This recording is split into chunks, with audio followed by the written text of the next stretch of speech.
Hello everyone, আসসালামু আলাইকুম। আশা করি সবাই ভালো আছেন, আমিও ভালো আছি আলহামদুলিল্লাহ। আজকে আপনাদের সাথে সুন্দর একটা পুডিংয়ের রেসিপি শেয়ার করব। চলুন দেখে আসা যাক পুডিং তৈরি করতে কি কি লাগে। এবং আমার মতো সুন্দর এভাবে পুডিং তৈরি করতে চাইলে অবশ্যই আমার চ্যানেলটা সাবস্ক্রাইব করে পাশে থাকা বেল আইকনটা বাজিয়ে দিতে হবে এবং আমার ভিডিওগুলো দেখতে হবে।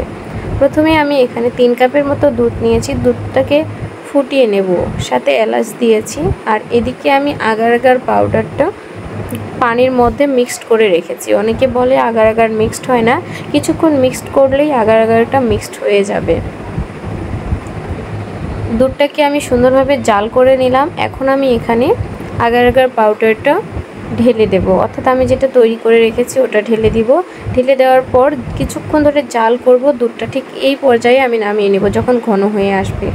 আমি একটা বলে দিয়েছি, সাথে গ্লাসে দিয়েছি।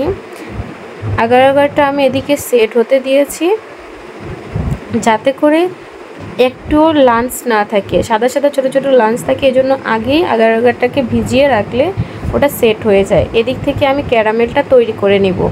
পুডিংটা আমার অলরেডি সেট হয়ে গেছে। এখন আমি একটা ছুরির সাহায্যে 4-5টা ঘুরিয়ে দেবো যাতে করে কালারটা চারদিকে ছড়িয়ে যায়। এই যে দেখেন কি সুন্দরভাবে সেট হয়েছে। যদি আপনারা চান তো রিয়ার আগার আগারটা ইউজ করতে পারেন, সেটা দিয়ে অনেক সুন্দর হবে। ক্যারামেলটা তৈরি করার জন্য আমি এখানে 4 চামচের মতো চিনি দিয়েছি, 1 চামচ পানি দিয়েছি, সাথে আমি ফুড কালার রেড ফুড কালারটা ইউজ করেছি যাতে করে দেখতে সুন্দর লাগে। অ্যান্ড যেহেতু শুধু দুধ দিয়েই তৈরি করব, তাই রেড অ্যান্ড সাদার মধ্যে খুব সুন্দর একটা কালার আসে। আমি একটু লেবুর রস চেপে দিয়েছি। এখন আমি ওই সুন্দর করে শিরাটা তৈরি করে নিলাম, অর্থাৎ ক্যারামেলটা তৈরি করে এখন আমি পুডিংয়ের গায়ের উপর দিয়ে হালকা হালকা করে ঢেলে দিলাম। তাহলে 2 কালারের হবে, দেখতেই পাচ্ছেন কি সুন্দর হচ্ছিল। এখন আমি এটাকে ফ্রিজে রেখে দেব। বোলের মধ্যে দিয়ে আমি অনেকক্ষণ সময় ফ্রিজে রেখে দেব।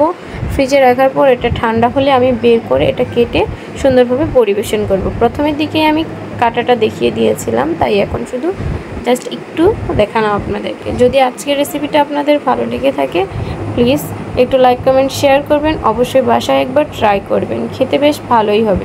তবে চেষ্টা করবেন রিয়ার আগার আগার পাউডারটা ইউজ না করে প্রভাতির আগার আগার পাউডারটা ইউজ করার, তাহলে অনেক সুন্দর জমে পুডিংটা।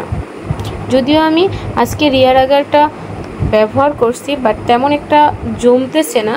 তার জন্য আমি সাজেস্ট করব যে প্রভাতির আগার আগারটা আপনারা চাইলে ইউজ করতে পারেন। আল্লাহ হাফেজ, দেখাবে নেক্সট ভিডিওতে।